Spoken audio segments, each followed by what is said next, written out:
بسم اللہ الرحمن الرحیم الحمدللہ رب العالمین وصلی اللہ علی محمد وآلہ الطاہرین۔ تیمم کے موارد میں سے چھٹا مورد یہ کہ اگر پانی تو ہے لیکن پانی ایسا ہے کہ جو غصبی ہے، یا یہ کہ جس برتن سے نکالا گیا ہے وہ برتن غصبی ہے،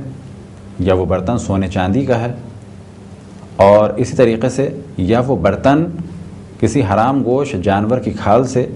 یا کسی حلال گوشت جانور کی کھال سے بنا ہوا ہے لیکن وہ صحیح طریقے سے ذبح نہیں ہوا، یا یہ کہ کتے اور سور کی کھال کا بنا ہوا ہے، تو ایسی صورت میں پانی موجود ہے لیکن پانی ہم وہ استعمال نہیں کر سکتے، تو پھر ہمارے لیے صرف ایک آپشن بچے گا، اور وہ یہ کہ اب ہم تیمم کریں۔ وصلی اللہ علی محمد وآلہ الطاہرین۔